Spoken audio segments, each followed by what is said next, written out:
Hey, we on Us Ohio. I might start calling you. Feel me?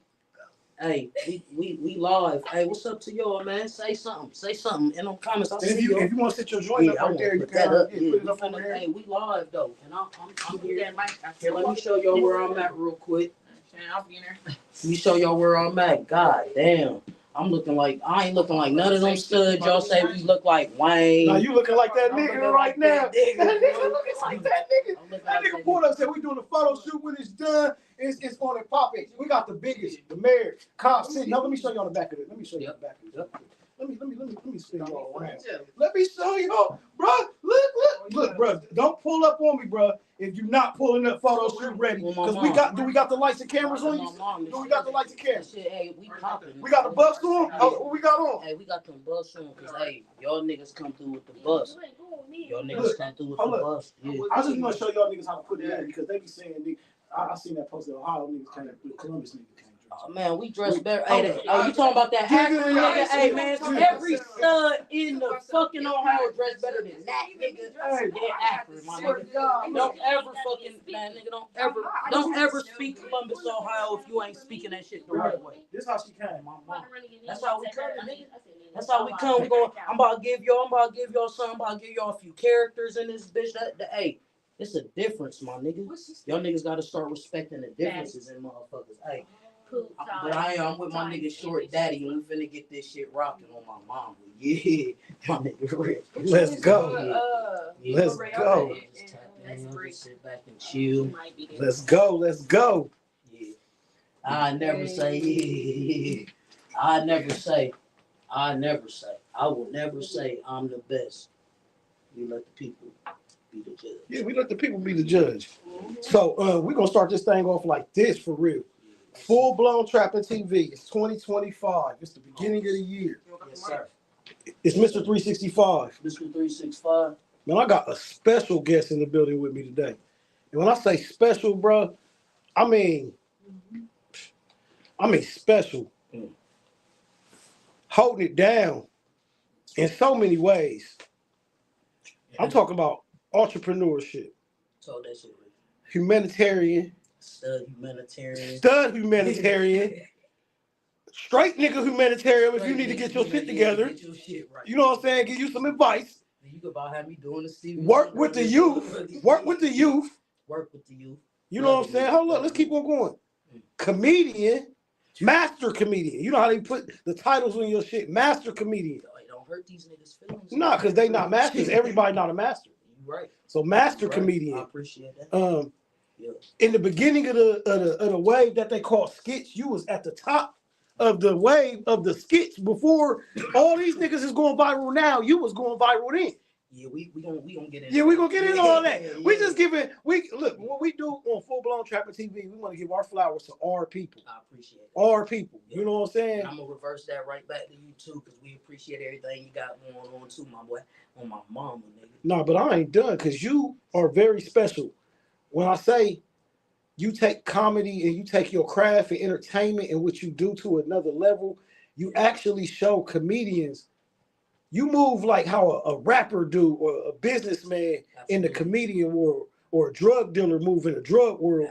You put your own money behind your own talent. I swear to God, Rich, a lot of that shit just come from being from Greenbrier. My backstory, like I've only always known, get to a bag. Not let a nigga give you a bag.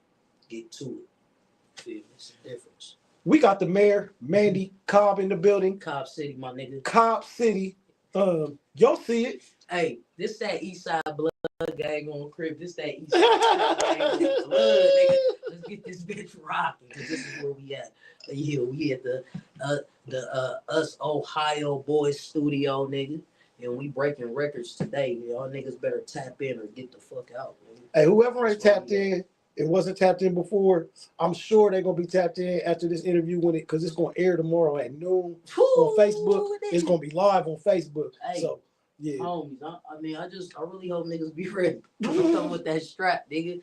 We strapped up, nigga. We ain't trapped up, nigga. We strapped up, nigga. Don't play. How do it shoot if it's plastic, nigga? We will never fucking know. How would it shoot if it's plastic? Nigga, that's crazy. All right, so look, we're gonna bounce around because we got a lot of things to talk about. Let's go. But the first thing I do want to ask you on a serious note is, where'd you get the inspiration for your comedy? So when I was a kid, I always used to just think like, imitate this or imitate that. Well, the things that I would imitate was more negative things. Like I used to like imitate my stepfather. He was one of the biggest drug dealers on the north side. Rest in peace, Scooby Doo. And then I would imitate my father, who was a chronic crack addict. And so when you put those two things together, and like I said, I'm from Greenbrier, you seen all type of shit. You feel me? Your imagination could really run wild. Like I used to look at my mom and how she used to come out her room with her joint and swear to God she don't smoke weed. Be like, man, these people really delusional. So I used to take everybody's delusional mind frame and create characters out of them. So when I be talking like I'm Marquavius, that's my stepfather. He was like more of that nigga for real. Like I used to watch my mom, like him come in the crib with 125K, like, hey, take these kids and go get them something. The same man I watched tell my dad, throw an 8-ball on the floor for him and he hit the ground. He said, "These my kids now." So I just come from a mix of shit that really just make my mindset complicated, because people don't really think like kids soak all this shit in. I'm seeing all this shit. My grandma, she just passed this past May.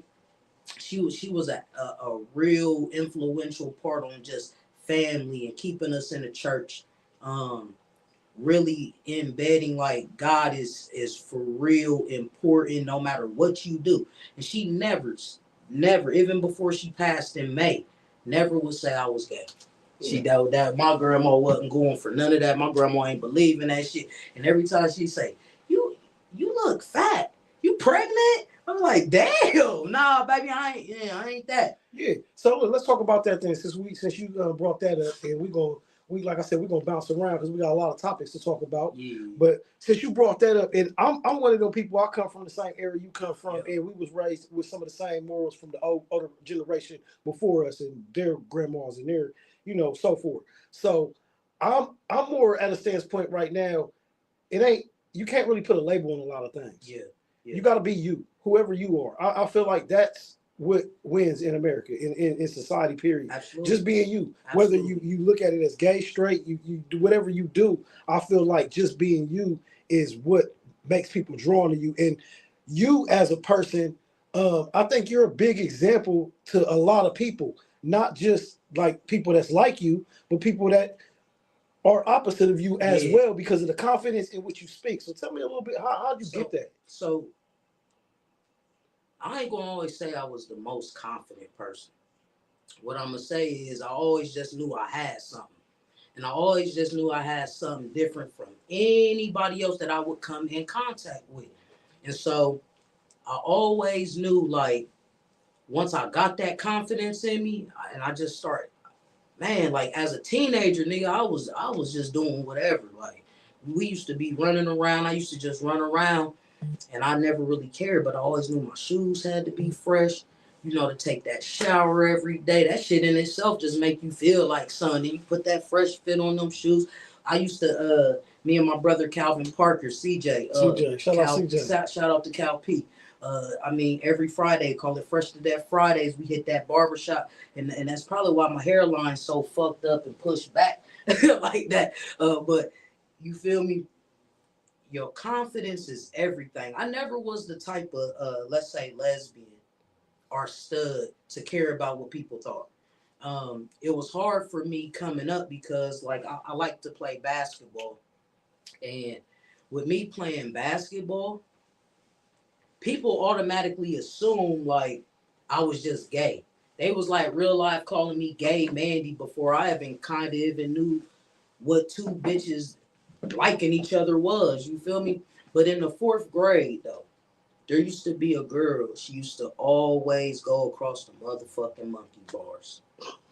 And I would say her name now, but the bitch looks so beat up now that I would. Hey, that's crazy. That's crazy. Look, and look. So we ain't gonna expand on her. But look, guess what? I want to ask you that because coming from you, I want to know your opinion. Yeah. So what is it like? Because I gotta stop you right there in your tracks.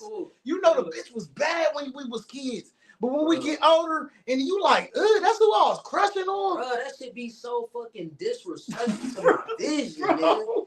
It be like, damn, your mama used to keep you tight, little bitch. Yeah. Little bitch. Like, what happened to you? Like, and it be some of the most, like, when you was coming up, they mom used to be like, not my daughter, not my. And then they grow up, they get with a fucked up ass nigga. He done ran her down. Bitch look smoked out. You kind of just don't even, you just be like, damn, man, life in you. You feel me? So, I just think y'all women need to keep up and worry about your motherfucking selves. Like, for real. No, because I be seeing a lot of Facebook statuses from men and women. You know, we be seeing on Facebook. They go crazy on Facebook. Yeah. Now, I want to ask your take on this because, like I said, this is going to air tomorrow. Yeah. So, tomorrow we post a lose TikTok. Got you. So, like, they taking TikTok, but we keep it Facebook. So, it's like, we don't own TikTok as America. That's why it's like slavery, though. Right, Look at it like they tried to buy it. But when you think about life in general, everything is like slavery. Yeah. When you look at these athletes getting drafted into the league, that is how they used to draft our black men into the slave trade. Yeah. Is he strong enough? Is he built enough? Is he fast enough? Why you want them built strong and fast so they can pick your fucking cotton? Yeah. But now it's so they can run them yards to get that money for you. Yeah. No matter how hard an athlete work, he will never make the money that the owner makes. Never. It's slavery. But look, and on the flip side, I look at, like you said, America. It ain't just a race thing. We all slaves. Yeah, when we go to work, we ain't gonna make the money the owner make. They giving us 20, 23, 22, 16, something, just depending on the job, because people gotta work. And that's really why I can't wait to make it. Because I'm one of them ones, when I make it, boy, I'm really coming back to my city to give back to that shit. But then on the flip side of that, I see, like, when we be criticizing Bow and shit, right? Mm-hmm. And I'm from that Bow Wow generation shit. I used to like that Bow Wow Wow, yippee yo, yippee. I used to do all that shit. Like, but sometimes I see why my boy left. Like, sometimes I really see, like, because, for instance, February 7th, and I ain't plugging these niggas by no means, but February 7th, Country Wayne, Mike Epps, all them niggas is coming back to the city again.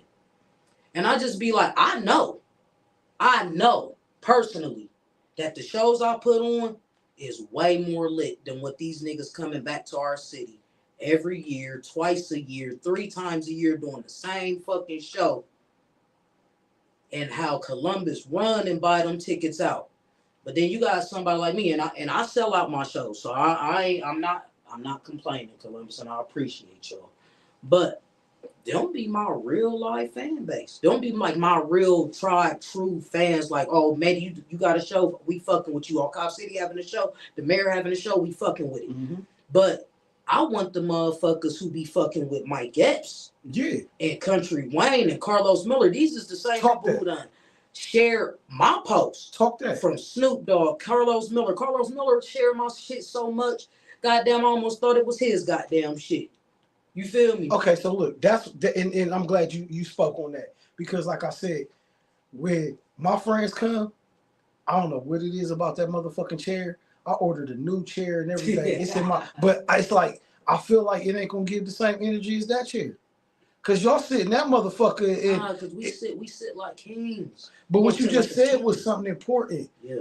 Because I just had an artist coming here from Indianapolis, and he was speaking on the same shit in his city. It's not, we got a lot of support.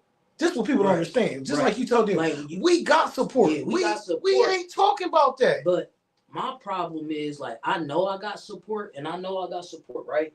But I need my support to reach out to the people who don't know what's going on with me. No, share my post. Share everything. Everything, like share it, everything. Comment. But in another sense, you got a lot of, let me see a lot. Yeah, in the same sense, like, people be hating, bruh. So that's what I'm saying. Niggas be haters. Hey, man, niggas be haters, man. I literally can name motherfuckers who just absolutely don't like me because of how I came in the game and I wasn't dick riding. But what I'm saying is, you know, me and you are a lot alike. A lot of the people that are in business is what I'm saying. Outside of us being personal friends, you don't see, because a lot of friendships can get ruined in business. Right. Look at Dame Dash and Jay-Z. Yeah. You would never thought they were gonna be cool. You ain't never. I'm not saying you ain't. From how Rockefeller was looking, you never said, "Oh, they not gonna be cool." You would have thought Puffy and Biggie wouldn't be cool before Day and you know what I'm saying. Yeah, so absolutely. Saying that to say, just because we cool on this side, it's just like a family. That don't mean we can do business. You right. You know what I'm saying? So you right. Let me tell you some shit about that though. I be just talking. Hey, sometimes I just veer off. I just let a nigga. I'm about to just tell you some shit I've been going through lately. So I had another crib, right? My cousin was homeless and shit with his woman. She only had one arm, right? Mm-hmm. And I knew she had one arm. And that's cool. Whatever. See, that's the comedian. You didn't have to just tell me that she had one arm, but I love you, and I just got caught up. Yeah, keep going. So, you know, like any man, we go through shit with our women at the crib. You know, sometimes you might gotta like, you know, do what you gotta do, but then you recognize, you feel me, you might have jumped the gun, whoop. So I got this extra little apartment, right? And I let my cousin after my grandmother. Now really it was based on my grandma, because I'm like, my grandma wouldn't, as a family, she won't want to just keep seeing my motherfucking cousin in the streets. He got babies, and they came down here after she died with their kids and was like, we ain't going back to Florida. Right. But like, goddamn, all right, nigga, you ain't going back to Florida. Cool. I got this apartment, my nigga. Come through, my nigga. Y'all got it. Now, you know that nigga just left that motherfucking apartment fucked up, towed up. Like, to the point where you goddamn want to call CPS, because the way they was living I'm talking about, this is a miraculous apartment. This ain't no goddamn cornerstone, no bullshit. Like, this nice shit, some shit that really I blame myself. And thing about, we got to start taking accountability as adults, because I knew a motherfucker ain't live how I live. Right. You know what I mean? I knew a motherfucker wasn't gonna value my shit. Yeah. Anyway, man, we no that I had to vent, man. No, that speaks to everything that we going back to. So, you know, I just want to know, you know, saying as a comedian and coming up in this game. The bitch do only got one arm though. Yeah, like bitch couldn't help him clean my shit up. I don't know if everybody else caught that, but I caught that. Bitch couldn't even help my nigga lift the couch if he wanted to. Bitch couldn't help him do shit. Like, you gotta get a different bitch. That's just the bottom line about that. Now, I don't like discriminate about people with disabilities and one arm, half arms. But like, for real, if she can't help you clean up or lift shit, you gotta get a new bitch. Or you gotta learn how to work with your one arm. Yeah. You gotta be more effective with that one arm. They was talking about jumping me. It was gonna be 3 arms to 2. Right? You was gonna hear, hey, that one arm was, look, it's gonna be that one hitting you in the back like. You gonna fuck me up. I'm very cheated. So look though, I want to ask you this, because I always ask artists this, but I want to ask, like, from a comedian entertainment standpoint, how is the competition? Like, is it a lot of hate going on in the comedy world? Because I see a lot of things, but I'm not a comedian, so I don't know how to. So I came in the game, right? And when I first came in the comedy game, I really was like unbiased. I just knew I got $1 million brand, and I'm trying to figure out how to navigate it in a room full of vultures, because I know that they was looking at me, but they don't know that I wasn't paying attention to none of them. Like, not personally, but just in general. Like, that wasn't my mission. That wasn't my vision. That, like, when I came in, this only thing I really want is a bag to be able to take care of my kids, my woman, my mama, and so I guess I was ruffling feathers, like, you know what I mean? Because I went viral with my son's father. You know, calling a grown man your baby mom just hit different. Mm-hmm. It shocked the world, for real. So, like, when you shocking the world, to translate that to the stage is hard, and everybody cannot do that. Yeah. So once I seen the videos was picking up, when I stepped in, the videos was picking up, Jay Brock was hitting me. He said, hey, man, the city waiting on you. Like, it's something different. It's different. I don't even call you a comedian. I call you a pure entertainer, bro. Mm-hmm. And I respect that. And I respect Jay. We be having our little riffs here and there, but I respect Jay as far as his brand and what he got going on, all hustle, no hype. I respect all that, because I see it in him. I seen his growth from rapping to being a comedian. So shout out to my boy. But I did my first show with him and up at Eclipse. And I'm kind of bougie. I'm like, I don't want to do no show in no bar on a rapper's fucking local rapper stage, right? I'm sorry, y'all. You feel me? Yeah. But he like, nah, man. Like, come on. Like, they waiting. You don't see. Like, you got them. Like, so I go, right? I go. 150 people just show up. I had posted it like 2 days before the show, and just all these people. Like, I was shocked. I was shocked, and I was humbled, and I was so taken back, and I really appreciated that, right? So I wasn't looking at nothing as competition. You feel me? I'm more like, shit, man, like, I need to get the exposure. But that's what they say to people. Bruh, I done went viral in fucking goddamn the United Kingdoms, Africa, everywhere. People in my inbox, you got your passport, we want to book you. All that type shit for a nigga to come and like, hey, I don't want to pay you shit. Yeah. We just trying to put you out there for exposure. Nigga, I'm exposing me. Why would I need a nigga to expose me when I'm exposing me like this? The world see, our city see what's going on. Man, we the worst. Right?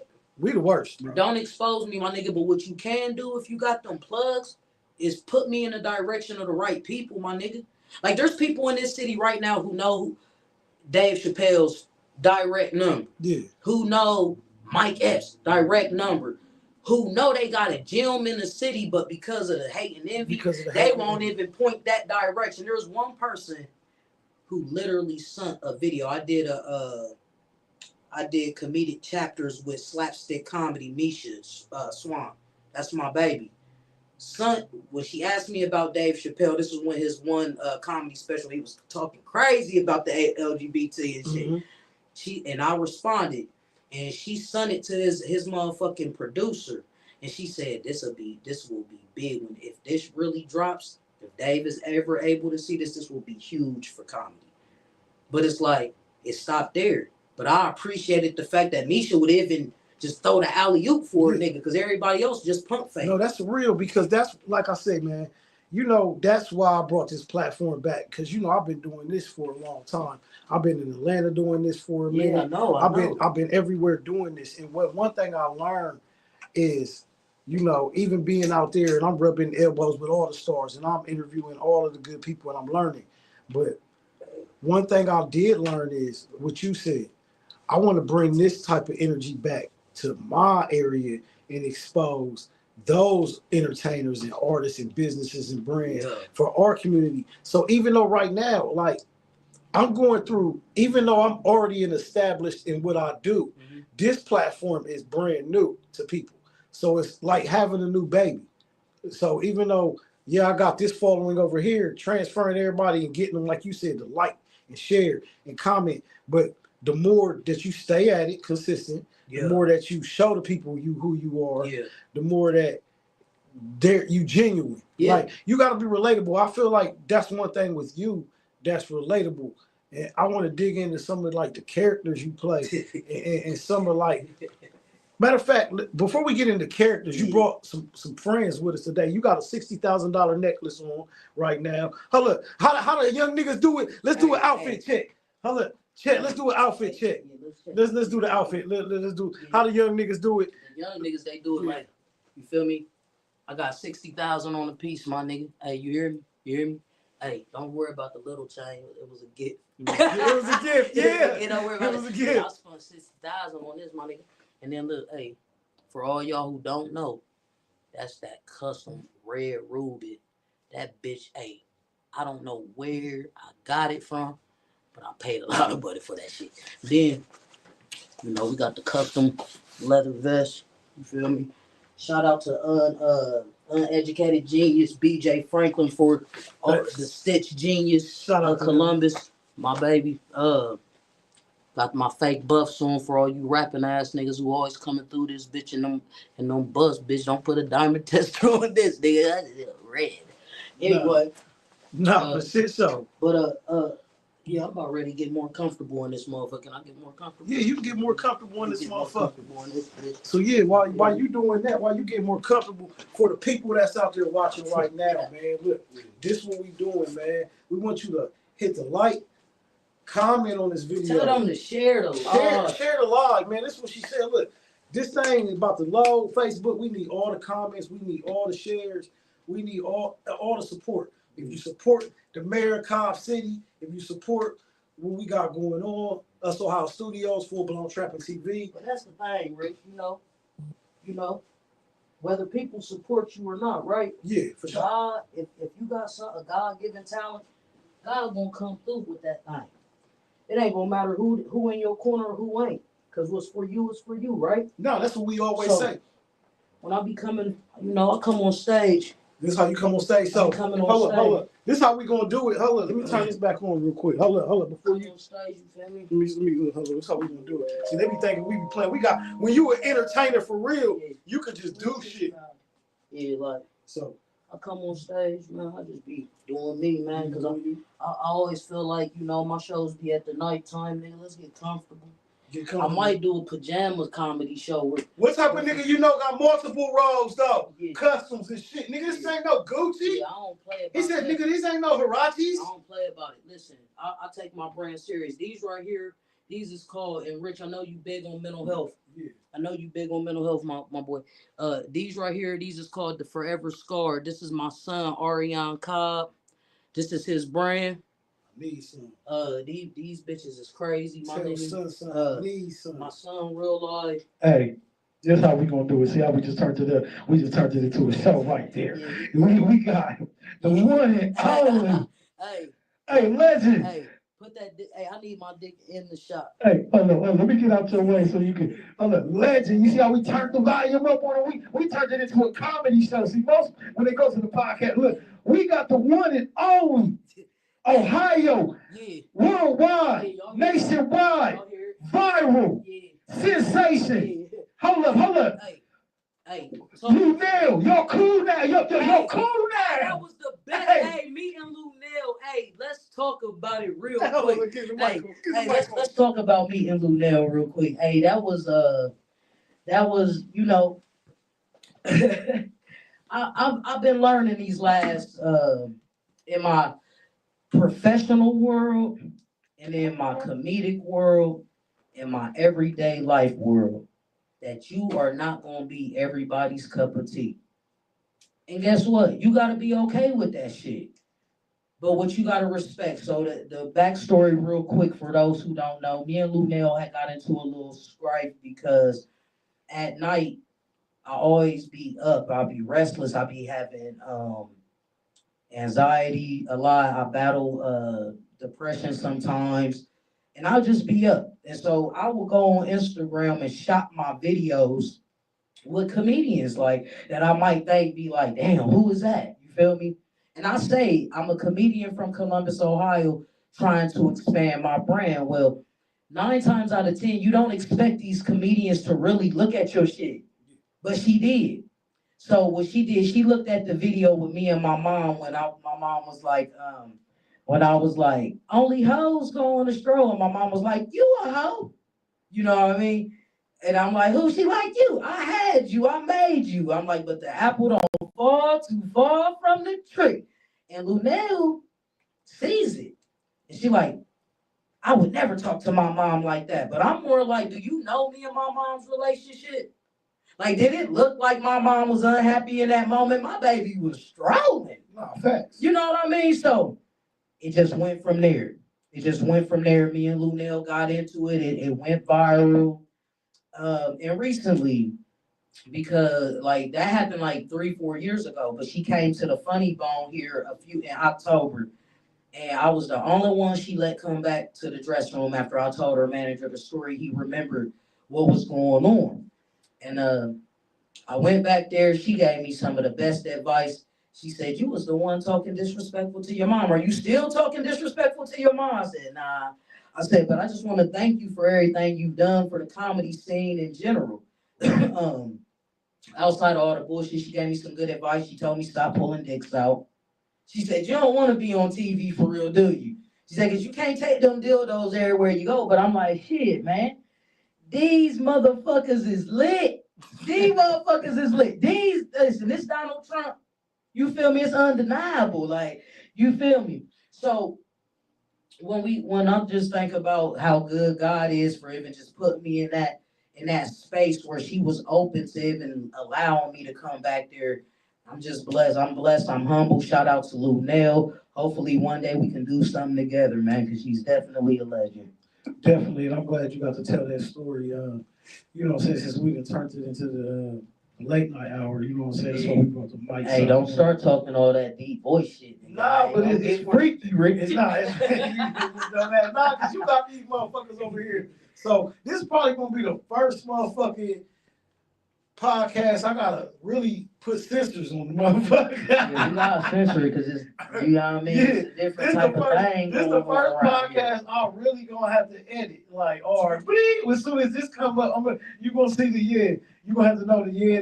But at the same time, I don't even really believe in edits because I'm like, shit, let me be who I am. No. What I'm saying is, this is live right now on YouTube. Yeah. It's going to be live. Hey, and I pray to God.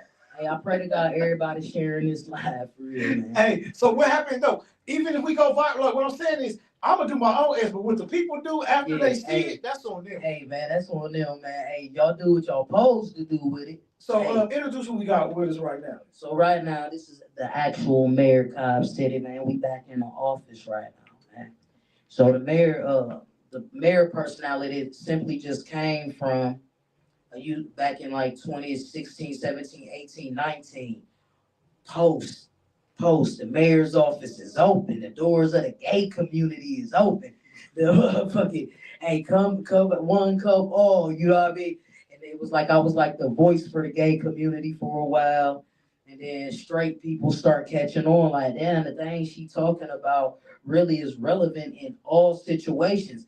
I mean, we talk about shit as simple as bitches who let 3-4 men bust nuts in them in the same week.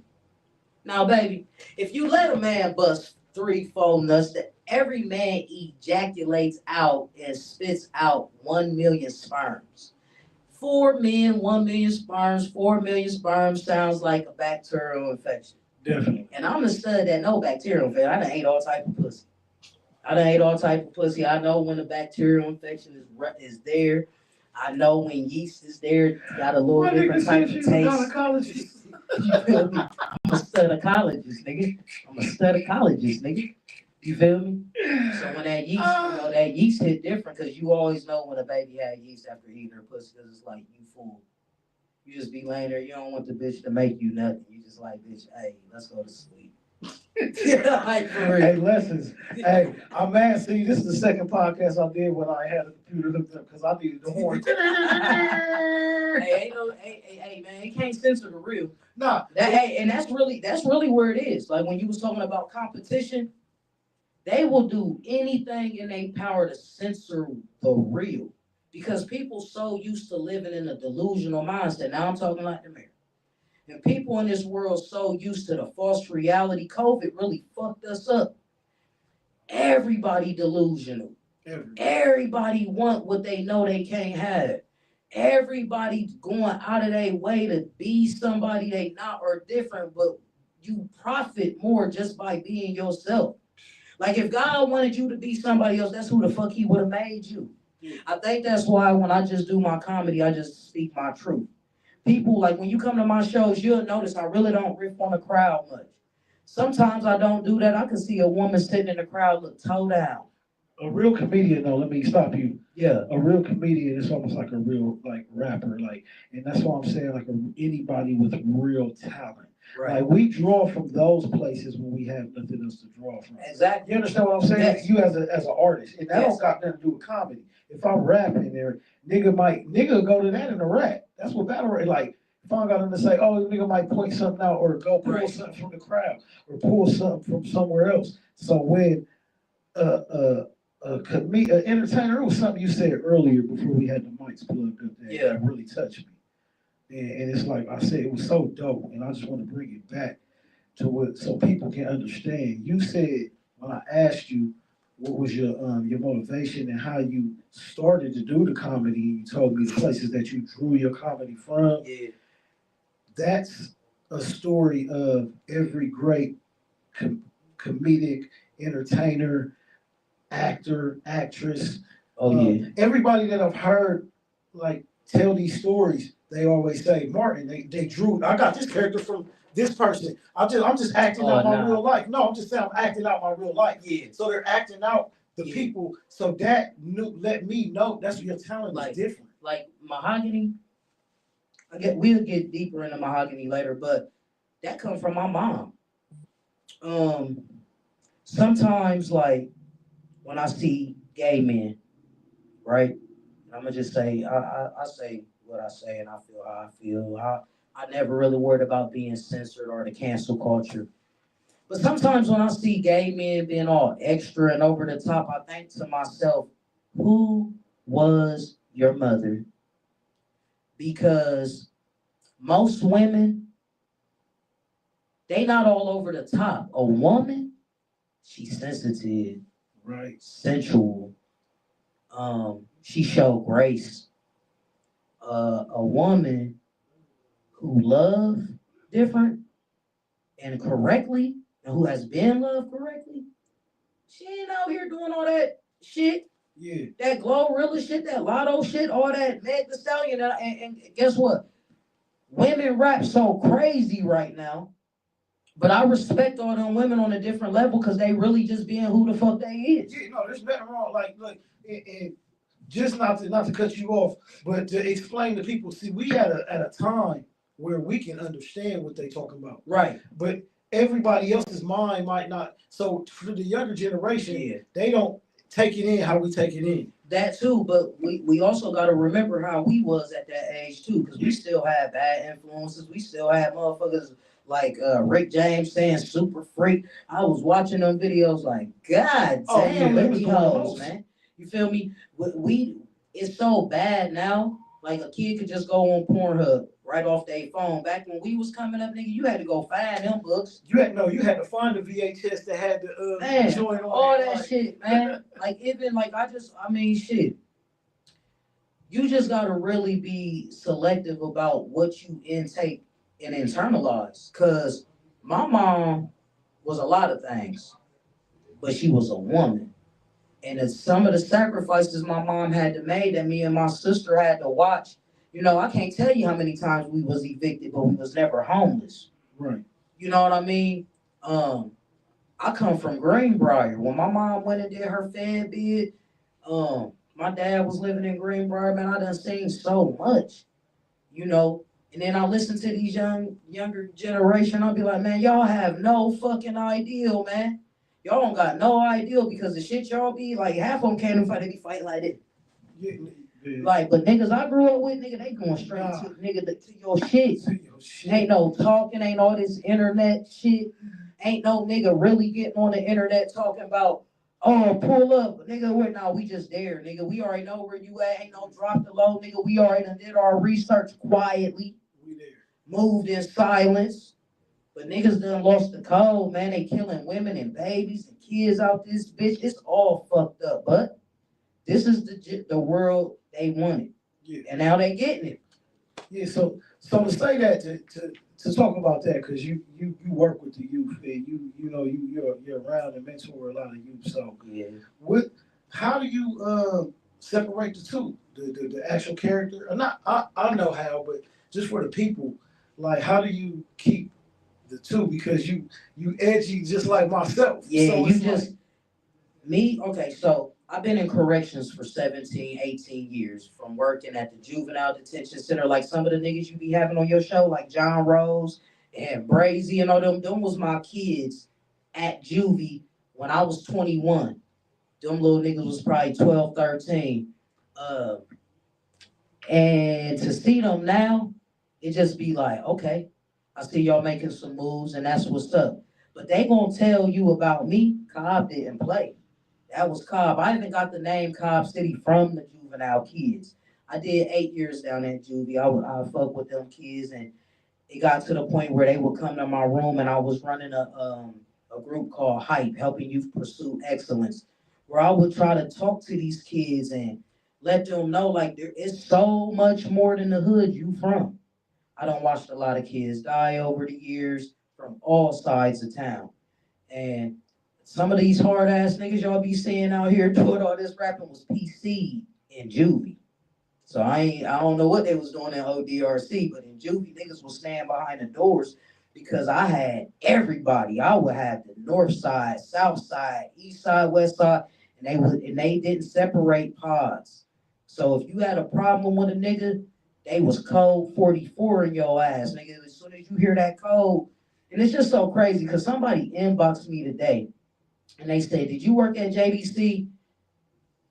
And I was like, "Yeah." She said, "Man, I'll never forget how you twisted my motherfucking arm up." And I was like, "No, I did." She's like, "Yeah, the fuck you did, but we ain't played." I ran with some my COs and Juvie with Humphrey and Big Bird and all these big him Lee, man. They was the hit squad, and the kids respected us. And that's what it is. You build relationship with kids so they respect you. And with me being so goofy and serious, firm, fair, and consistent with kids, they know like when I'm playing and when I'm not. I can go into a crowd of kids and my voice is deep, and I'll be like, "Hey, chill, let's go." And they will move. And I'll watch a grown fucking man come in the same area. "Hey, move. Hey, move. Hey, go to class. Hey, go to your cell." And they won't, "Man, fuck you." It's just a relationship. Yeah, it's a relationship. It's rapport. Yeah, And if you ain't got it, man, don't try to force it on no kids because they know when you fake. This mic, man, this shit, like, god damn, this shit reminded me of one of these dildos so close to my goddamn mouth, man. God damn. And then on the other side, so now, and then I stopped working with kids because I don't work with all type of kids. I don't work with the most delinquent, murderers, sex offenders, orphanage type kids over at St. Vincent's. They running a goddamn orphanage over there. They got kids from 5 to 12 intermingling these kids severe trauma, molestation victims. Families don't want them. It's like a real life orphanage. And when I did some time, about 2 years over there, and I just did my best. It's hard to reason with kids who already believe that they are grown. And that's even with our generation right now. Once these kids get out here and they think they grown, or they think you don't love them, you don't nurture your kids enough, they gonna go out here and they gonna get that unwanted nurturing from the world. And if you can't save them once they go so far. So then I went into corrections, adult corrections. I worked at ODRC. I would see some of the juveniles that crossed over into the adult. Right now, I'm an operations manager at a halfway house working with adult, federal, and state offenders. And I see my kids come through that shit too. And the bottom line about all of it is get y'all motherfuckers need to get y'all shit straight, man. Cause in real life, outside all these characters and all this shit, it's an unforgiving God once you cross that line. You out here killing people, raping people, assaulting people, hurting people. There's a person, whether we all see it or not, he gonna see it. And I always, like when I used to go into the prisons and shit, because you always got to get searched and shit. It almost make you feel like you the inmate. right. And then when you work them, like I worked death row, and like some of my inmates, man, you even on death row, they committed such a heinous crime, but you still feel for them in some way. It's so weird. It's like I had a guy, and I'll never forget, because to get back to death row, you got to go through certain doors and have certain codes, and they are really locked down and confined. And he was giving up on his life and stuff. He had like killed like a 12-year-old girl back in the 60s. So this man been on death row all these years. And y'all giving motherfuckers who sell weed and shit like that type of time too. It just don't make sense. But the guy had brutally raped a teenage girl, like 12, chopped her up, left her in the field, and they caught him. His name was Kevin Scudder. I'll never forget this shit, working at FMC. He was so entitled. This a murderer. This somebody on death row. So entitled. He used to tell us he used to have bottles of feces and piss behind the door. They call them bombs. And if the nurses, if he ain't want to do what the nurses was asking him, he want to throw the piss and shit all on the nurses and shit. And then the CEOs, now we got to go in. But for some reason, he would never do that to me. Like, he would never do that to me. And I never, and even though I knew his crime, and I don't believe in sex offenders and all that, but in the business that I work, you can't be biased. You just gotta meet their needs and keep it moving, no matter how you feel about their crimes. I'm never the CEO. I never looked at people's backstories, and I don't give a fuck. I just know you here for something you did. So I'm going to still treat you fair because you are already paying for your crime. There's no sense in double jeopardy for a motherfucker. Right. But Kevin was different. He was a double amputee. So sometimes you just got to let God do his work. He cut that girl's legs off. He a double amputee. He got to take medicine. He probably dead now. It's been a while since I worked there.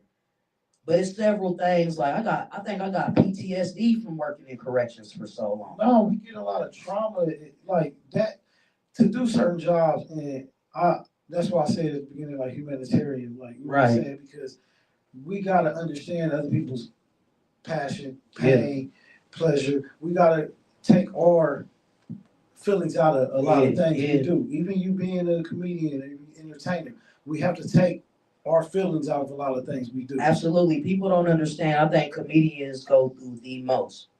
And our main jobs is to still make you laugh. Make you laugh as a country, if we go that far, your city.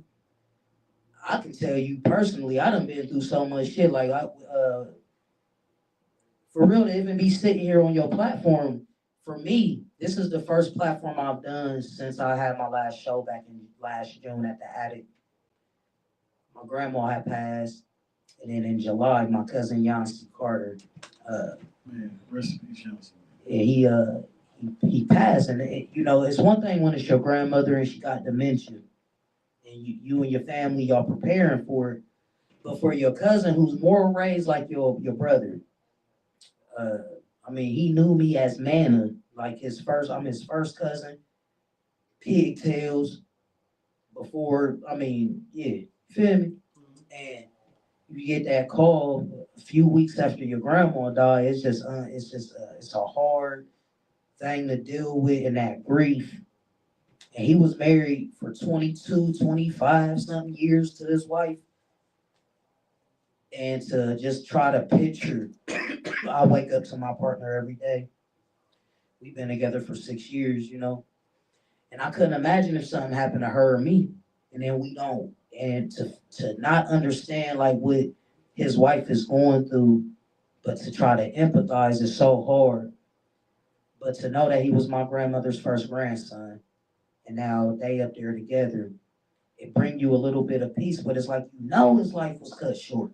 Right. Yancey's life was cut so short, and this was at a time where he was changing his life. He had always been in the streets, a hustler, doing whatever, from Columbus to Atlanta. And when you see changes in your family, and you like, damn, like, I always used to be like, shit, cuz, what's up? You in the streets. They always be like, you a CEO. You know what I mean? Like, yeah, nigga, I choose to work with the inmates versus being one. It just make more sense to me. Right. But to see him come full circle before his death, to know that he got to see everybody. I seen him, my mom seen him, my grandmother had seen him before she passed. He came. His son who lived in Florida, his grandbabies, his wife's people. He literally came to Columbus a few times, and it's just so eerie because he would make posts to say, hey, I'm in Columbus, who gonna cook for me? He always like to eat. My older sister, my eldest sister, Mika, she was like, come over here, cuz. So she got to see him. It was always in them brief moments, and then he was just gone. And it's like, God, dang. You want us to still keep moving through all this grief? God, you still want me to be funny through all this grief? So I'm still trying to learn a lesson in all this. I'm still fucked up behind that. It took me a minute, man, when I lost my sister, like for real. And it's still like I ain't even front. It took me probably, I think it was like when I start having kids. You know what I'm saying? When I start realizing, I think something my mom used to say when I was young. Like she'd be like, "Man, whatever we can't change, like on our own, like that's something you gotta leave up to God. Yeah. You can't." You can't let that stress you out or get you down because if it's something man can't change or something like your bill can get cut off tomorrow, you can go pay that. You can go get Flat the out. money. But if it's something God got going on and you trying to test that or trying to figure that, that's where I feel like as humans that where we start to that's where that pain, that trauma, that everything because yeah, we always gonna want to know why or what that's natural. But once we start to question it, like, but you know what I'm saying? Because I did that when my sister got killed. My sister was younger than me, 4 years. Like, so I'm asking God, like, why? You feel me? And then as I got older and just, I understand who I am as a person. Yeah. And with, like, I touch people like you. Yeah. Like, no matter what setting I'm in, this what we doing right now. That's because this what we do. This what we do. On our this is our release. Like to me, I'm probably one of the most genuine people on this earth, but that's a God-given thing. Like you could hurt me, and I'm still gonna love you. I might just change how I handle you, or how I deal with you, or where I place your value in my life. Because in my world, if you're not an asset, you a debt. You know what I mean? We not, and this is where that mayor shit come from. That's the mayor is a part of that genius. Like me and Tupac was born on the same day, right? And my cousin is June 16th. Yeah, June 16th. And I used to swear to God that he was my guardian angel. We exactly 10 years apart. But it's something different about a Gemini. You literally can feel your mind flipping pages or your personalities. Like, I literally hear motherfuckers like when I be like making decisions, I hear Mahogany like, bitch, cause yeah. Like, what? Bitch, you tripping. Or if I'm like, man, yeah, I ain't fucking, I can hear Marquette like, nah, nigga, we still fucking with her. You know what I mean? Right. I could hear Mason. Mason used to be, see, I had to suppress Mason when I started getting in relationships because Mason was that nigga. Mason was that one running the bitches through the crib. Mason, she said, hey, let's go. You know what I mean? It's just different. It's just different. Like, I know I'm special. I know I got $1 million brand. Like, I know these things. But it's like, to obtain it, to not let your personal life interfere with your professional or your career life, your entrepreneur life. Because I look at comedy as an individual sport. So when I came into this, I never even thought like I needed nobody. I'm like, because ain't nobody really going to get on the stage and tell these jokes or pull these dildos out. Right. And everybody who see the dildos may not like it. But there's for every 10 people, I can guarantee 8 of them gonna think this shit's hysterically funny. Right. Like, who the fuck is this? Right. Ain't nobody else doing what I'm doing. But you gotta have like to everything. You gotta have that shock value. You gotta have that whoa. You know what I'm saying? Something. I mean. So how many times do you go to the Funny Bone? Me, I only go when it's somebody I really want to see. Like me personally, you gotta understand I'm different. Like so, I'm just not really even going. I'll see them niggas backstage somewhere. I don't even really want to go. Like if I'm gonna pay for it, like it's for me personally. Like if you was at the Funny Bone, so you don't be fucking. So how many? All right, who your favorite local comedian? My favorite local comedian. That's crazy because I know a lot of you. But I'll say you. Roe. Shout out to Roe. Roe, and Deacon. Because I'm going to tell you right now, ain't a lot of shock factor in Columbus.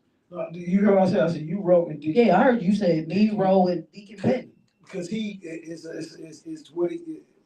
That's what these niggas is missing. Comedy is so suggestive, right? So again, like I said, I know I ain't everybody's cup of tea, but you ain't gonna tell me I ain't funny. You ain't gonna tell me I ain't witty. You ain't gonna tell me that if you stood in front of my face, I won't rip your motherfucking ass from head to toe. You see what I'm saying? You ain't gonna tell me that I ain't the genius that I know I am.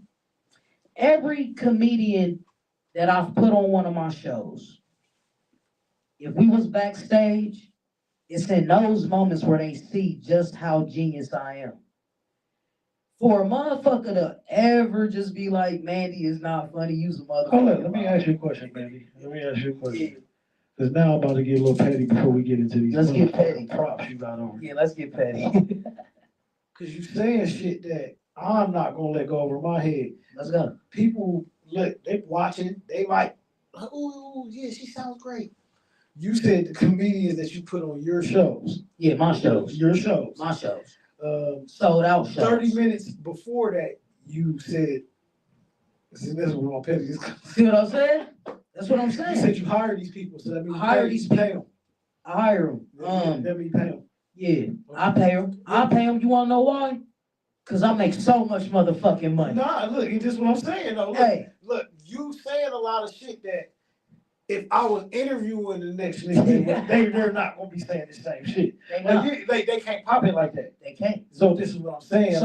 So like I said, so when I first came in the comedy game, I was popping my shit, man. Like, doing whatever, nigga. Like, that shock factor. So people like, oh, man, he got this bitch lit. Like, yeah, let's go. So when I announced my first show at TOT off Hamilton, I think I did 200 people. I sold that building out like that. I sold that building out in 1 week. When I announced it, it was 2 months out. The building was already sold out in a week. I had Deacon on that show. Brock was supposed to be on that show.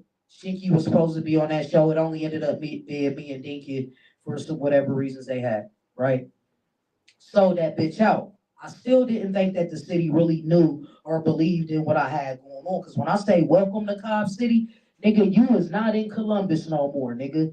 You is solely in Cobb City. When you walk in these venues, it looked like Cobb City. You see posters with my mama. You see all my logos. You see the videos playing on the screens, right? So after that show, them tickets was like $15, right? I'm like, cool. I'm going to the Valley deal. Because now you got niggas like Troy Smith, the fake Suge Knight comedy, right? Coming to me like, hey, let me do, I could da-da-da-da-da. I'm the gatekeeper of Columbus comedy. And I was offended because I'm like, nigga, do you not see what the fuck going on, nigga? You shouldn't be talking to me about exposure. If you coming to me, you should be like, hey, I got this bag for you. I got to connect at the funny bone. Let's do this, right? But that's not how niggas would want to come at you. Niggas don't want to come at you that way. They want to make the money off of you. They want to tell you go sell these little tickets. Nigga, I ain't selling no tickets, nigga. If I'm going to sell a ticket, nigga, I'm getting all profit off them tickets. Facts. So, I guess I didn't. So, yeah, I don't, listen, even if I wasn't a gay, I ain't riding no dick, bro. If I wasn't a gay, I ain't sucking no dick. If I wasn't a gay, I ain't kissing no ass. I ain't doing none of that. I want to be respected just how you respect another grown man, respect me as such, right? So talk to me in a business mindset. Don't come to me talking about exposure. Nigga, I'm already exposed. What I need you for? Give me the motherfucker to the funny bone number. Let me get my night. But if you don't fall in line how they want you to, come do all they little comedy competitions, open mics, nah, nigga, I got a brand. I got a brand. My fan base gonna follow me wherever I go. I got a brand. I don't need you to expose me. What I need you to do is get me where I need to go so we can all get out of here. See, in my mind, I'm trying for us all to eat. You trying to offer me, nigga, you talking about 150. Hey, you know how many motherfuckers come up to me and be like, hey, can you do a show? Can you do like 20 minutes for like $150? I'm like, hey man, how much you pull your dick out on stage for? You gotta talk to me different. I'm not one of them. I'm not the nigga that wanna accept all the gigs for $100, travel to these different states and cities for a couple $100. I'm just not that. So in turn, I went and got my next venue. I went to the Valleydale off of Sunbury Road. They racist, by the way. Don't ever, black people, stop booking with the Valleydale, man. Yeah, they crazy. Paid almost 6 bands out of pocket. You know what I did? I asked the city. I went live. I said, everybody send me $1 to my Cash App. The venue to just put the down payment on it was like $1,000, right? But I already knew it once I released my date, my tickets, that everything was gonna cover itself. So the city sent $1,100, bro.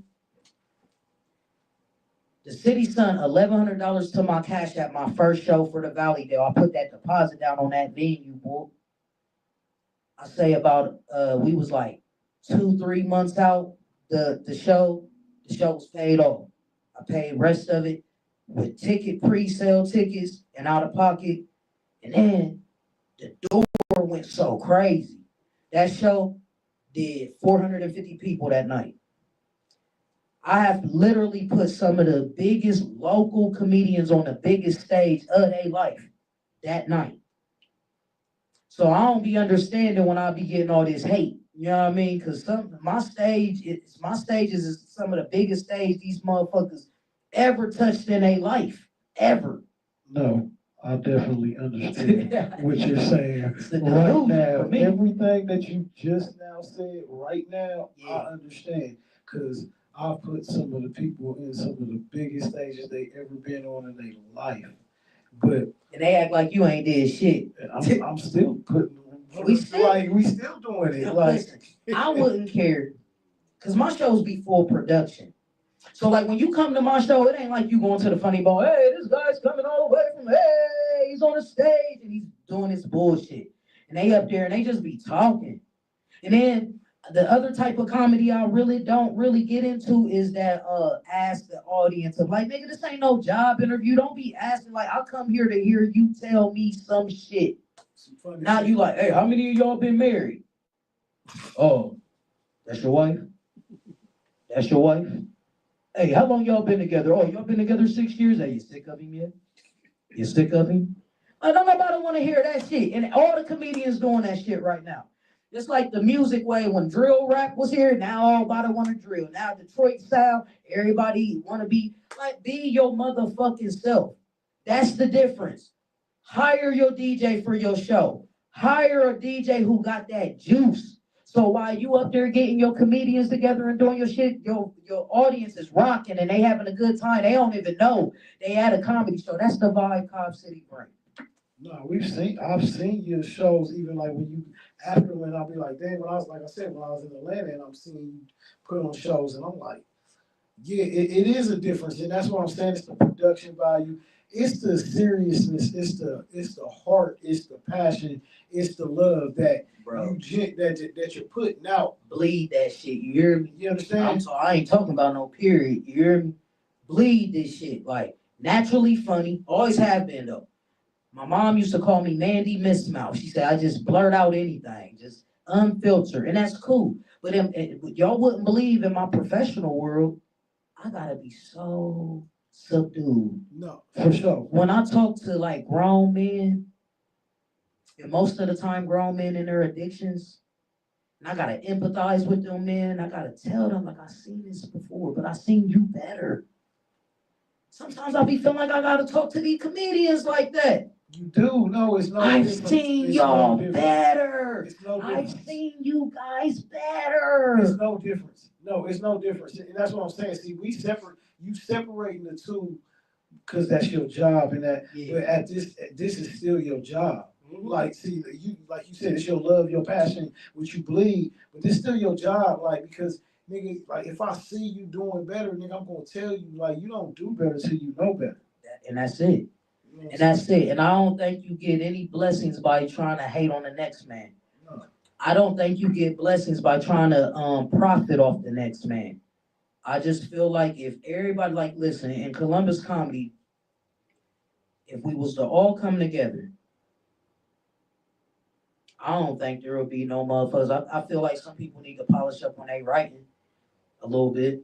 I ain't gonna say no name. I ain't here for that, but I feel like motherfuckers just get on stage to talk down here. I feel like some people just use it as an outlet, but some people just really be thinking they funny, and y'all niggas is not funny. A lot of these niggas is not funny. A lot of these niggas don't have no motherfucking like explosion to what they got going on. And for real, I have went out. Listen, nigga, I'll go out like a coach and scout for my shows. I'll go to these open mics and just be sitting there like, you gonna get on stage? Nah, I ain't doing none of that. I ain't here for that. And be like, all right. I'm like, hey, I got a show coming up. They like, I know. Can I be on your show? Well, let me see what you do tonight. And then they just get up there and they just ace it. But that's the same thing. Look, and that's the problem. We have to salute, we have to praise, we have to give flowers to the people like yourself, the artists, like, because that's where I feel like in Ohio, I'm not just going to pinpoint it to Columbus. In Ohio, everybody gets to doing something. Yeah. So now everybody's a comedian. Yeah. Everybody's a producer. Everybody's a promoter. Everybody's a rapper. So it's like out of all of that, you have to really weed. Like it's kind of like you gotta be like, all right, if everybody's a comedian, then when they see me, hey, I want to say this too. Everybody ain't no fucking videographer either. No. Some of you niggas ain't hitting on shit. My first show, this nigga Andrew Bryant. Oh, right. Wow. This nigga Andrew Bryant, right? Oh, bro, always come across my desk. I still don't even got my shit, nigga. Y'all know I really don't play about my shit, nigga. Hey, Andrew, you know I love you, but you know the last time your name came across my desk, and I told the motherfucker the truth about you. You tried to got the hate, and I'm still gonna smack you when I see you. On my mom. So I'm gonna still smack you when I see you, Andrew Bryant. Yeah, cause I don't really like that shit. Like, I don't like a motherfucker. Don't sell me you, and then you shit, nigga. Preach. The motherfucker. I still don't got my footage, right? But I pay niggas rich on my mama. I do everything out of my pocket. My second show, everybody was like, me, Jay, Doug, but Bray's Dave, that we all should do something. I'm like, cool. And I want to say rest in peace to my nigga Braves. Rest in peace to my brother. My nigga was definitely he was a goat. Hey, he was one of the best. I'm telling y'all. No, that was my brother. And he real live set the mark for Columbus. No, he did. That was my brother. You know that's who was. You remember when he was doing the little interviews and stuff? Yeah. You know that was my brother. Yeah, I know. That's what I'm saying back then. So that's how far back I was trying to put it together. It hurt my heart though. Because, you know, my stage was the last stage he touched. Yeah.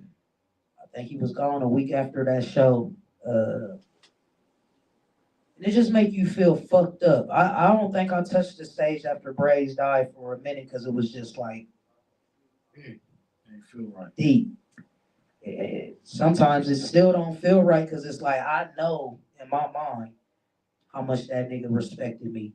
Mm-hmm. You know, he would just inbox me. I still got all our messages, and I'm not the type of nigga when somebody passed away, I ain't about to be posting our message. I think that's real disrespectful, by the way.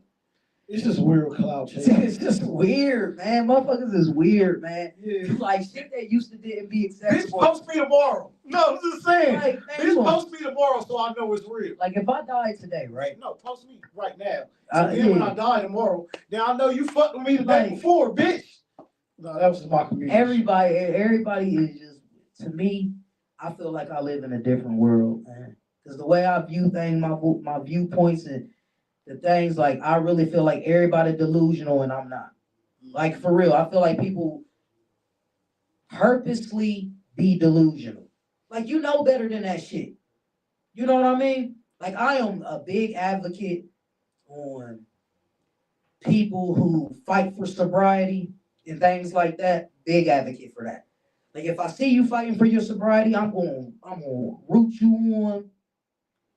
But what I can't root on is a motherfucker who don't fight for shit. It be people who don't fight for shit in the world, in general, in life. A lot of people know.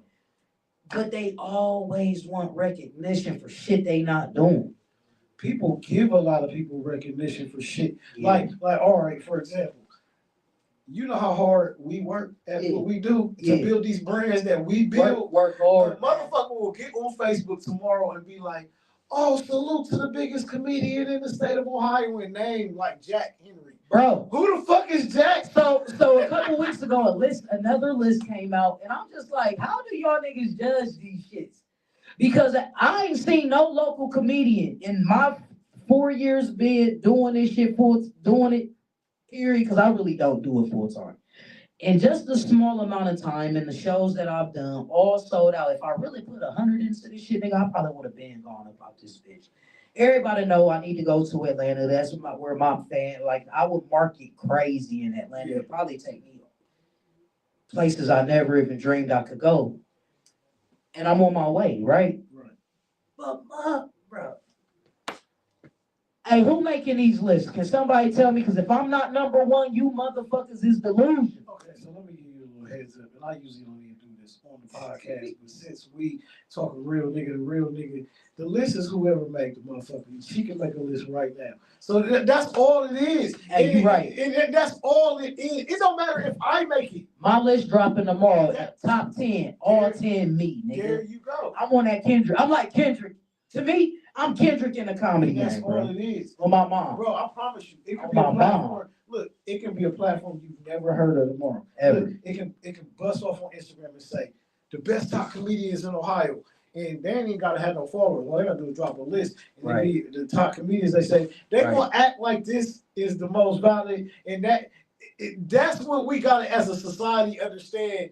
Yeah. What makes sense and what don't make sense, because it's all a ploy. Yeah. It's all just to grab our attention. It is. But Rich, what? we gotta go to a commercial break. Yeah, real quick. because the last. Yeah, we about to get on this last. Yeah, the Hey, last. I'll be right back. Y'all stay tuned. Hold on real quick. All right, y'all go talk. Rich, go talk to that. Rich, your mom. No, this is the last 2 minutes. What is it? Mom? Oh, yeah. We back. Hey, what's up, man? Shout out everybody that been tuning in to us. What alert there? Up there somewhere. Yeah, we about to do this last segment. Turn my mic back on, man. I was tripping. We about to do this last segment. And because we got the mayor of Cobb City in the building, we doing this different than we usually do it. I'm going to need y'all to transfer over here. Like, one of y'all can sit here, and one of y'all can sit over there. Yeah, you can sit here, or one of y'all can sit here, one of y'all can sit there. Ebony, you can sit on the couch. Why I gotta sit on the couch? Go ahead. Can I just butt in when I want to? You can do that. You got a wig brush here somewhere? Shit. Barbershop shift, the barbershop's still open. So the barbershop closed. The point is for it to Hey, look a mess. man, shout out to everybody tuning in. Look, man, this gonna be live tomorrow, and this the first. Like I said, we did the last interview that we did. Dude jumped. My bro came from Indianapolis, Indiana. He jumped it off with his single, one of his joints. Right now, we got the mayor of Cobb City in the building. You had niggas singing? No, he wasn't singing. He was Oh rapping. yeah, He cause was shit. rapping. Hold on, where the mic at? Cause if we singing, watch this. Y'all know I got a single called No Pussy Greater. Don't play with it. Hey, you say, hey, God, we love you. Hey. I climbed into the highest mountain, looked all around, couldn't find no pussy. Hey, tap into that shit on iTunes or some shit, nigga. Hey, man, she ain't playing, man. Look, bro, the mayor of Cobb City is different whole breed. I hope y'all tuned into this whole episode, man. It's going down. They know what the fuck going on with us, man. Tune in, like, comment, subscribe to all of the pages. You already know, go follow Mandi on Facebook, Mandi Cobb. It's the mayor, Cobb City. Yeah, man, it's definitely, we about to wrap it up. You know what I'm saying? We let look, when you dealing with comedians and entertainers, man, it's wardrobe changes, it's costume changes. Once I get my sponsors together, though, I'll be right there. I'll be like, DraftKings, go make your pick of UsOhioStudios at DraftKings.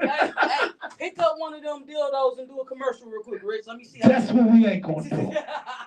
This is the only stiff thing I'm be holding right now is a microphone in my hand. That's the only thing going on. You will not get me endorsing Yeah, nothing. that microphone, that shit had me uncomfortable. You my dog for life, but we not endorsing. I'm with you, I'll stand next to you, but me promoting, yeah. But yeah, man, make sure y'all like, comment, subscribe, Us Ohio Media, Full Blown Trapper TV on YouTube, man, on Instagram, Us Ohio Studios. Man, we back. We about to change the angles of the camera, man. Let me see if I can get it on this side right here. We gonna sit down over here. Yeah. And we don't even usually do that mid interview, but that's how we gonna do it, mid interview. Let me see that Mid interview. Yeah. Mid interview. We usually don't even do it like that mid interview. But we doing it like that mid interview. Turn it up. So yeah, because we want to talk about what? Yeah. That's how we gonna do it. Cause bitch, what? Yeah, that's how we gonna do it. Okay, and I'm back, bitch. Yes. Bitch, what? Bitch, it's going fucking down, bitch. Y'all thought I wasn't gonna pop the fuck out? Bruh. Bitch, you're wrong. Bruh. Bitch, you're wrong, bitch. You hoes know I was coming for that motherfucking win, bitch. Hey, man. You bitches, oh, Hey. bitch, hold on. Mm-hmm. Hey, man. Oh, shit. Hey, man. Hey, Rich, this is a different type of lipstick. Hey, this is a whole different type of vibe. You funny as that. Now you got me in my, bro. Now I feel like I'm at a comedy show, nigga, because your ass. Cause what, Rich? What? I told y'all I was pregnant by a rich nigga. You sound like one of the motherfuckers. I told y'all I was pregnant by a rich nigga. See? Hey, man. Bitch, what? Bro, you crazy, bro. Bitch, what? Okay, who got my microphone? Oh, it's right here. Cause yeah, what? Okay, yes, I learned to be a lady from my motherfucking mammy. Bitch, what? Hey, so introduce who we got in the building with us right now. So what's up? Coming all the way from Tallahassee, Florida, bitch. No, for real, bro, love is. It is Mahogany, bitch. I am the alter ego of the Mayor Cobb City. What's up? And I'm looking for a rich nigga, bitch. Yes, I am. All right, so look, Oh, I seen you have my cousin on your show, Rich. Who your cousin? Critty Mac. Oh, Critty, your Man, cousin? all them motherfucking hoes used to be like, I love Jerry. I love Jerry. I Hey, love Jerry. I love Jerry Pins is coming soon. That's the next thing I'll be able to troll Critty on. Hey, he one of them cousins like, he don't really want to accept me and shit because he be saying I look like Wanda off a Holiday Heart. But nigga, fuck you, Jerry. Hey, not all right, fuck you, Jerry Pins. So I gotta have I love you, Jerry Pins, and fuck you, Jerry Pins. Hey, Critty, that's what your Christmas is gonna be next year, man. Yeah, man. So when do Mahogany come out? So Mahogany comes out like when niggas be playing fucking crazy. Like when these niggas be fucking playing crazy and I gotta make real life, real boss bitch decisions, that's when this bitch comes out. Cause sometimes Mandy don't be doing everything she supposed to be motherfucking doing. Feel me? Always doing too much. Every time this bitch be making decisions, I be like, no, bitch, no, bitch. Fuck. Bruh.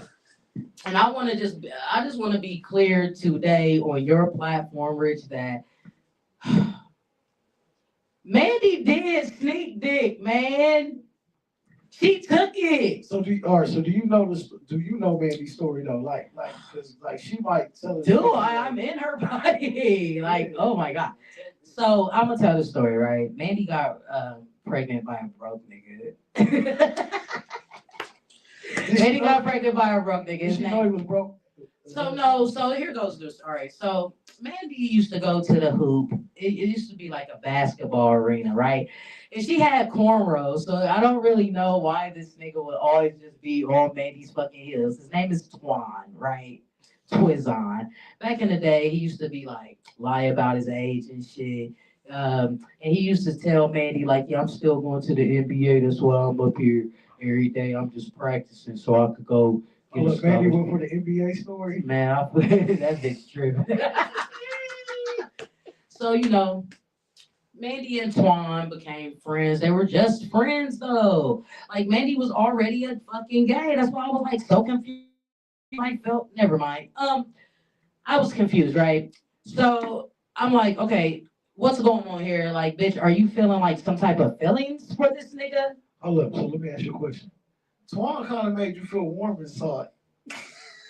I'm just saying, and Mandy at this point, you said you didn't understand. I gotta ask. I don't know if it was warm, but it wasn't long. Let's just say that. I don't know if it was a warm feeling. I just know it wasn't long. Okay.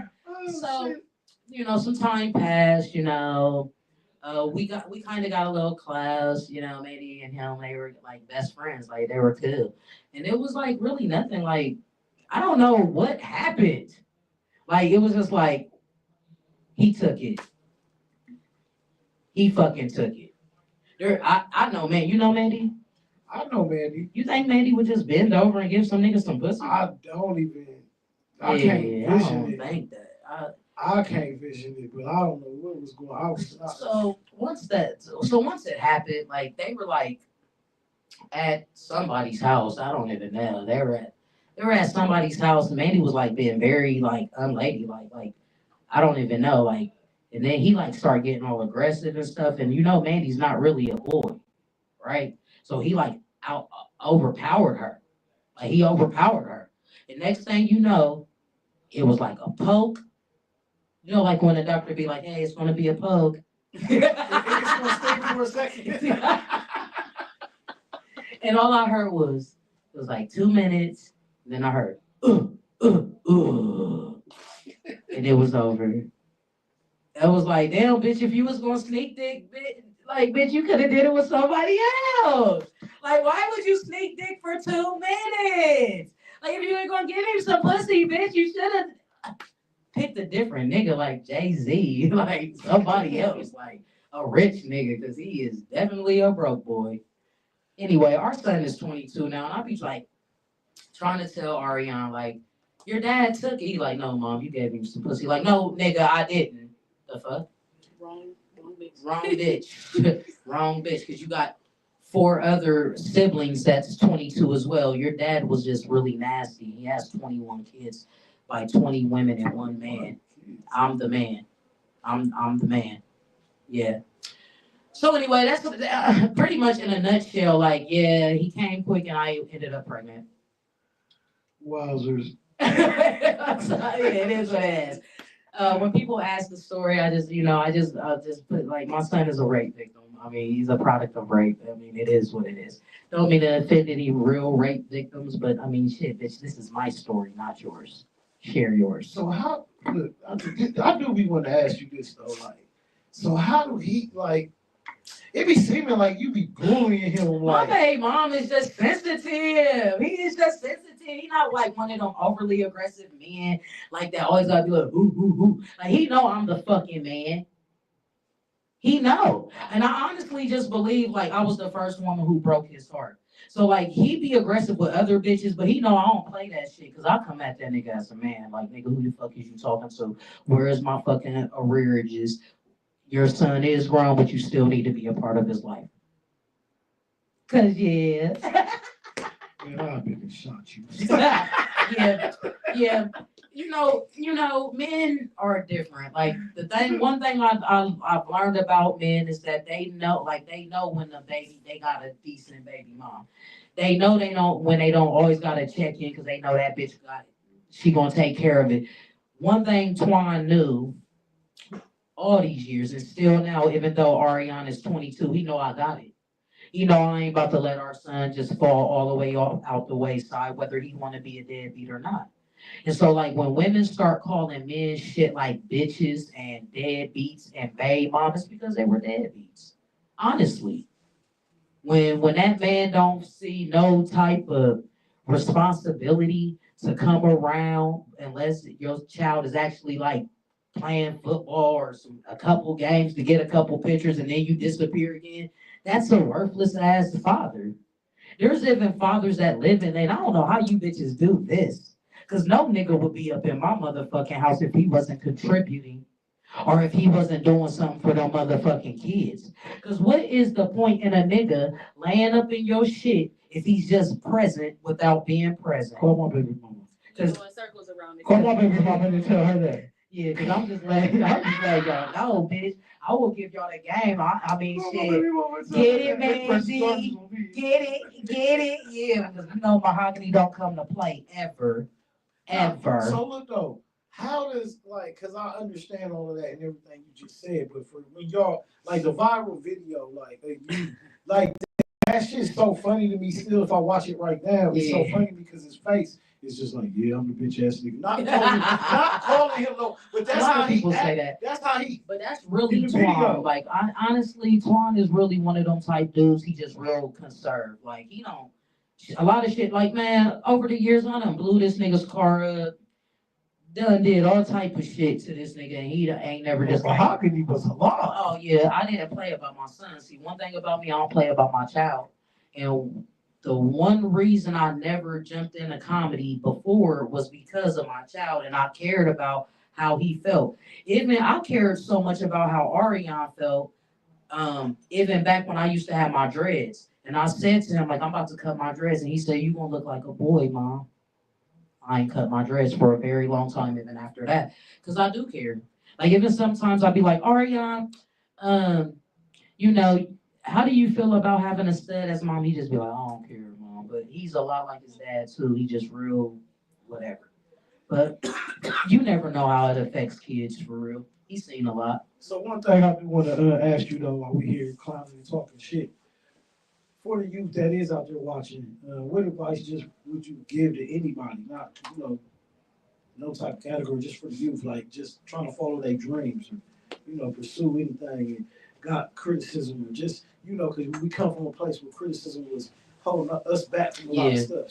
So, ladies and gentlemen, advice wise, I'm just gonna tell you to wholeheartedly go do you.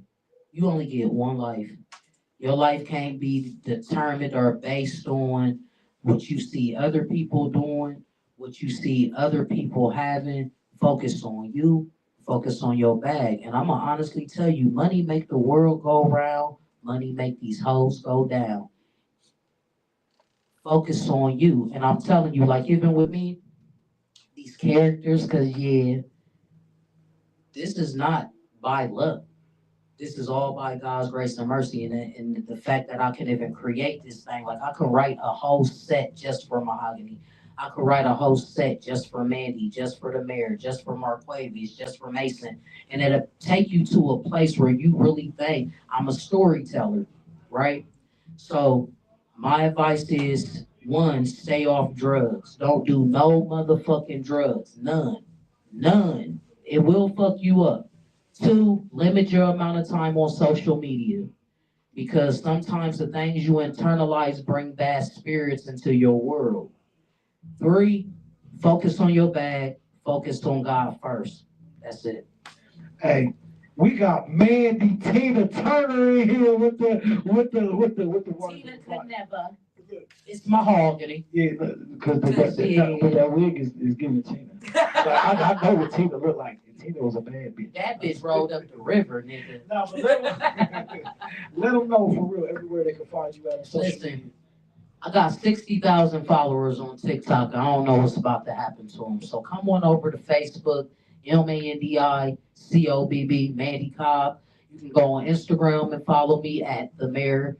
No, that's TikTok, the mayor Cobb City, but just Cobb City on Instagram, COBBCITY. I appreciate my nigga having me. We back to the basics. If you want to book me, any of that type shit, inbox me or call me. But my next show gonna be coming real soon. Stay tuned for the show dates. And my barber, he pushed me back to Africa again, but I think I got my mama's forehead. So me too. So we like 20. I don't look. But nah, for real, I appreciate you coming through. I appreciate you having me, brother. This is, like I said, long overdue. You one of the greats, and I love to see you grow. Yes, sir. This ain't gonna be the first time, the last time. Nah, we coming back. I just know once they get this tomorrow on Facebook, they gonna eat it up. Hey, and if anybody, listen, my birthday June 16th. The only thing I want for my birthday is to meet Dave Chappelle.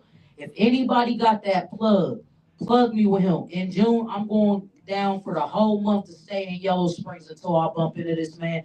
I will be documenting it, but I'm gonna meet this man. Stay My tuned. homies in Dayton was just here. They was like, bro, be all over there. So basically, Yellow Spring. So if you go out, if you're there for a month, I'm sure you can go I got a shopping meeting. somewhere. Like, No denying it. for sure, anybody that's tapped in with Dave, tap in. And Yeah, tap y'all in. see this drop tomorrow, Tap make in. sure y'all tap in. Tag Dave Chappelle. Tag Mandy on all the And I just want platforms. y'all to know, I do know that I'm the best in the city. I don't feel comfortable sitting next to a nigga with a dick on their fucking pinky. Hey, man. Thank you, bro. You already know. Yeah, That's gonna be one of the good ones. That's gonna be lit, bro. Yeah, man.